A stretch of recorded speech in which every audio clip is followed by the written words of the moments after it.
Welcome everyone to Tuesday Night Show and Share. It's a little light tonight because it's the holiday this week, but that's okay. We've got a couple great shares. First on our list is Thea, who's showing off her drip tray.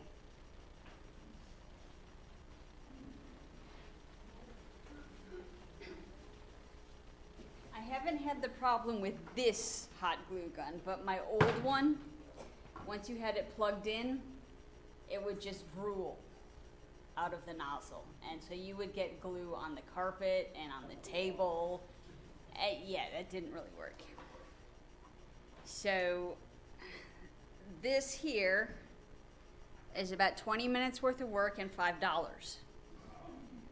The tray and the cup both came from the Dollar Tree for $1.06 each. And then there's the 1/4-inch trim that I just picked up one stick at Home Depot for like $2.50. And all you did was cut your miter corners. I super glued it together because the hot glue wasn't working and I didn't have enough clamps to actually use wood glue.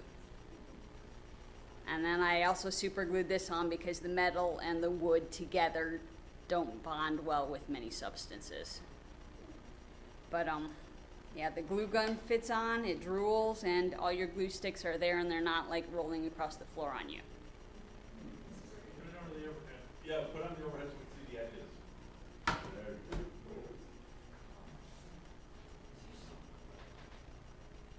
Very cute.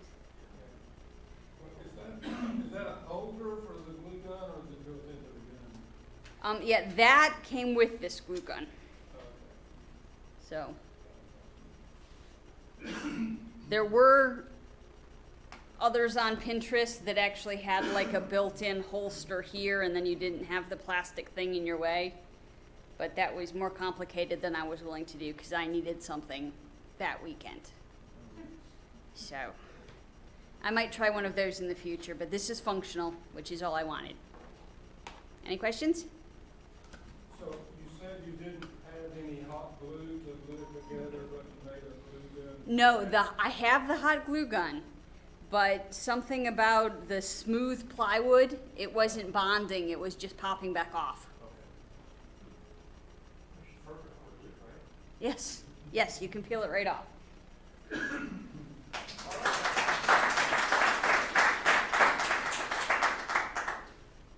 Next on our list, slightly more complicated and fancy, Tracy B has a vertical city in progress.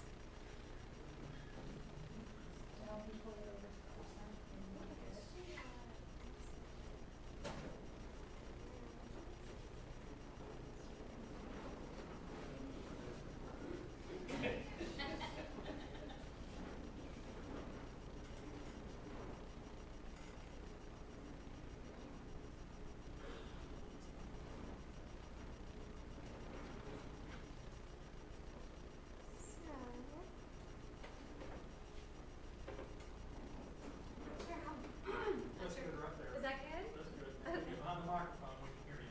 All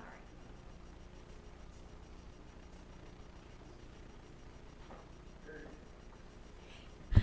Hi, everybody. So I'm just calling it a vertical city. I just have all these, I just have this, I don't know if it's abstract or cubist idea in my head of just, the bare bones shapes of where people live looks like. So, and I just like the idea of a vertical city and it being movable. So it's on a furniture dolly. And everything is, I've tried my best to balance it. I'm hoping it's balanced really well, but that's obviously an important thing. You don't want it to fall down or be unsupported anywhere, and then all your hard work goes to waste. But hopefully, in the end, I'll have to figure out how to, it's obviously not completed, and I'll have to figure out how to attach my spinning top decoration here that I thought would be great, because wouldn't you like to live up here, Yeah, it's just a conceptual thing I'm working on, and I'll have to see where it goes. But right now it's still a work in progress. Yes? Is there an electrical Yes, actually, my husband made this lamp that has a color changing bulb in the bottom of it, like maybe 15 years ago. And sorry, Russell. It's kind of a lamp, but I like the idea of a vertical, city having a heart to it. So the light would be, the central focus. I don't know, something like that. But I'm not sure it will actually really work as a lighting element. I'll have to see how that works out. Right now, I just wanted it to be there. So. How much time do you have in it so far? So far, I'm not sure. Time is irrelevant. So, just. Yes, Daryl. What will its final disposition be? Do you have a spot picked out at home? I have no idea. I have no idea how to even get home. It's just one of those things where you wanted to build something, and I have a space and a community here to do it, but I have no plan after that. Yes? You should turn it to a birdhouse. See, it could be anything, and Thea thought it looked like something entirely different, and I love that idea that, anyone who looks at it would see something different because it's not assigned an identity. You can give it one in your head, so I just like that idea, but. What was Thea's idea? It was like a lighthouse, and then where she has the houses clustered, it was like a village at the base, and then she's got some stuff at the bottom, and that's like the cliffs where the birds nest. See, that whole scenario is in Thea's head. That's, so that kind of makes you conscious of your unconscious. Yes? Are the pieces all fastened down, or you said they were balanced? Are they? There, the several smaller pieces that I'm still deciding where they go, those are not attached yet. Probably will require more, something other than, the things that were structure and needed support I've used screws and, drilled holes and stuff, but other smaller components I'm hoping will be less work. Thea has some hot glue. Yes, she does. Exactly. I'm hoping it'll be that easy. Any other questions? Okay, thanks, guys.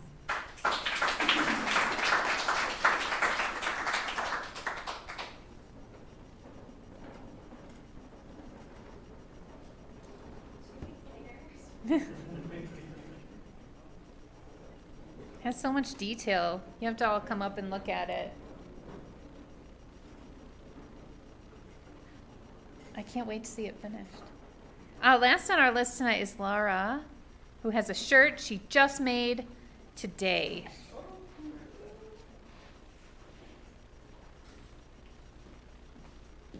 Hello. I know you can't really see it, but I'll stand up in the front. I was in Maryville, and I went to 5 different thrift stores and did not find one article of clothing. So I was sick and tired, and I came here, and I just made a shirt. That's perfect. And just lately, I feel like shopping online gives me nightmares. So making your own clothes that fit exactly the way it wants to, or exactly the way that it should, is a lot of fun. I'm so sick and tired of shopping. So I used some fabric that I've had for like 6 years. Finally came around to it. But I added some lace, and Tracy helped me pick out some ideas for it. And then there's a zipper right here. And zippers are a lot easier than you think. So, yeah, that's all. And you just did that today? Yeah, it was, I got here at 2, so it was probably from like 3 up until like now. With sig breaks in between, of course. Did you have a pattern that you worked on? No, I do have this one shirt that I really like that I got online or whatever, and I just copied that pattern, and because it already fit me perfectly, so I just copied it and then altered it to my exact measurements. Thanks.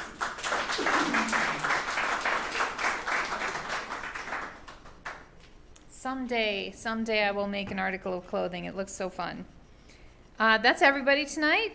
Some announcements. Next week, Tuesday, is Toy Tech. So if you've ever been to Toy Tech before, you know what it's all about. Otherwise, it's a night where we come together and we do toy surgery. So we take electronic toys that might be difficult for kids with dexterity issues to like push the tummy and make it do the annoying thing. We do surgery on it to like help. We put on an external button so the kids can press it with the back of their hand or use like some other mechanism to make the toy do the thing. We gather in here. There's no show and share, so we're going to gather in here. There'll be tables set out that we'll have about 100 toys. You don't have to have any skills. There's going to be sewing. There's going to be soldering. There's going to be putting back together and repackaging and unpackaging. So anything you want to do, we will help you.